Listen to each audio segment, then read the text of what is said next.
Hey guys, welcome back to the channel and welcome back to episode 8 of this ongoing series about the Fangoria Volume 1 series. So we're going to take a look. So we'll look at the cover as we always do. We have Zombie, Beware the Walking Dead. Scatman, The Shining, Kurtz the Empire, in the top there. On the side there we have Fantasy Friend, George Powell. I'll talk with John Carpenter, I guess about Escape from New York. TV preview, Force 5. Horror of Dracula, Jim Danforth and Dave Allen. Let's open up the cover here. So we have more advertising here. That looks pretty cool. Some models. That's pretty neat. Quick look at the index there. So we have the postal zone. Let's skip the page there. Okay, let's have a look here. So first thing we have Friday 13th. We, the parents of children with Down syndrome, are needless to say very upset with the coverage of Friday 13th in issue 6. We have tried for years to dispel the myths about our children. That's interesting. You don't hear too much about that in discussions, at least nowadays, but it's interesting how they brought it up upon the release there. So the response here, basically, they're saying that they didn't talk about it because they didn't want to make reveal or spoil the reveal. That's very interesting. What else do we have in here?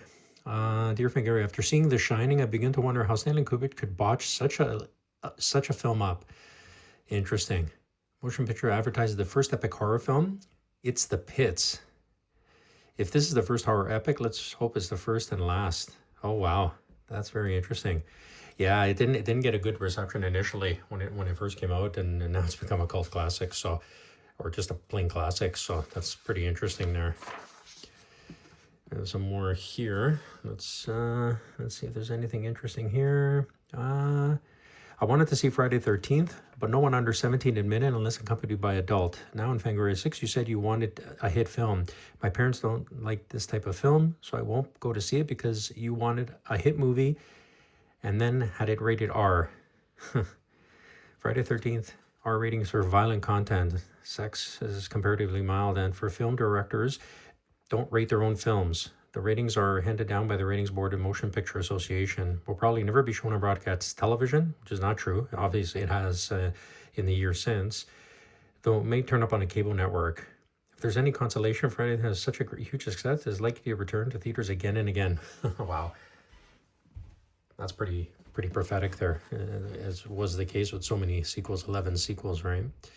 Behind the scenes of The Shining with Scatman Crothers interview. This is pretty cool.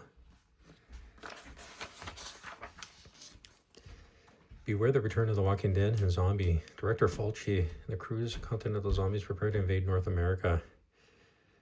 Some behind the scenes photos, really cool there. The Horror of Dracula. Hammer Films expands its empire with A Fright with its second Lee and Cushing classic, as recalled by efforts of man Sid Pearson and film editor Bill Lenny. Interesting. So there's a whole article about that, some advertising here. Fade to Black, yeah, takes us behind the scene, the new film from the company that brought you Halloween. That's pretty neat. It's a decent film. Jim Danforth, Dave Allen, the man responsible for the bizarre non-stop stop motion comedy of Flash Gordon, are reteamed for this prehistoric fantasy spoof of Caveman. That's pretty funny. Gary Kurtz, producer of The Empire Strikes Back. Star Wars sequel has proven itself a powerful fantasy film in its own right. That's an interview there. That's pretty neat. Excellent film, obviously. That's a whole interview here. Some behind the scenes photos. John Carpenter, the man who broke into Hollywood, escaped from New York with a few stops in between. Feature interview here. Pretty neat. Yeah, he made a film about Elvis. I never saw that. I think that was his first film.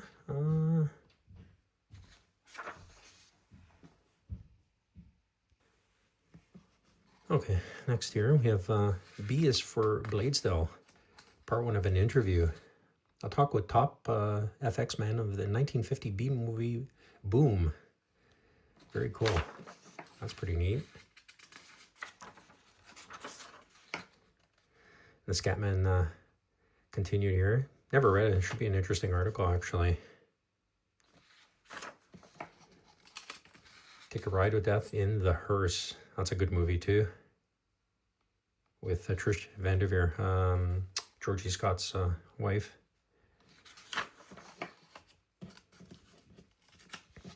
Some more advertising here.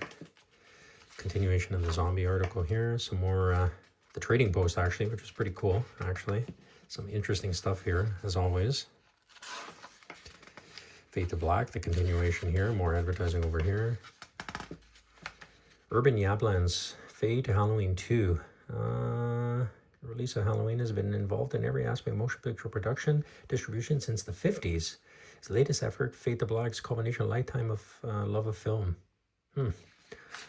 Interesting. And the Danforth Island continuation of that article. Soundtrack records, pretty cool.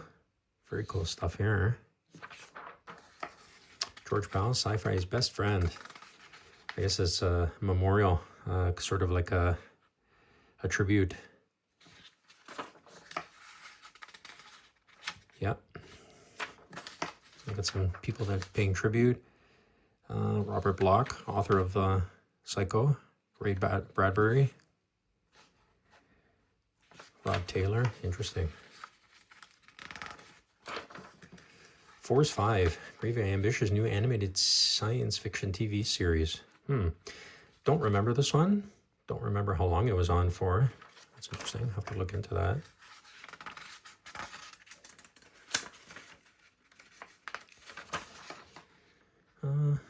Okay, the continuation of that article. The Powell article. News from Starlog. You even have a little comic strip here. That's interesting. Count Fangor. Interesting. That's new. Actually, I never saw that up to now. Pretty neat. Monster Invasion. What's Coming Your Way? Piranha 2. Clash of the Titans. Beastmaster. Hammer News. Flash Gordon. Monster Club. Pretty cool. And we got some books too. The Dead Zone for Stephen King and Firestarter as well. Interesting. The Fangoria Times is like a newspaper sort of set up here. Reader poll results. Favorite feature, issue number 5, John Carpenter's The Fog. Yeah. Least favorite, issue number 5 as well. Yeah, past issue read. 55% had read all 5 issues. That's interesting. That's interesting stats they came up with here. Favorite feature, issues 1 and issues 4. Over 100%.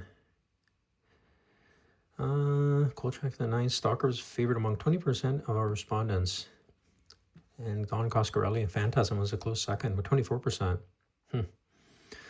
Least favorite, issue 1 to 4, 20% found the coverage of Arabian Adventure somewhat lacking. Yeah, I remember that one. Let's see. Oh, interesting. Approximately 3% of our readers throw their copies away or otherwise dispose of it. Isn't that interesting, eh? A lot of people regret that now in this, although you can still find there's tons that were released, but yeah, that's interesting. No one thought there was a collector's, any collector's value back in the day. 9% of the respondents were female. Interesting. Reader poll, yeah, they continue with these reader polls. That's pretty interesting too, something neat. And then the continuation, things to come. On sale October 28th, 1980, all aboard the Terror Train, except for a cross-country run this Halloween. Jamie Lee Curtis, yeah.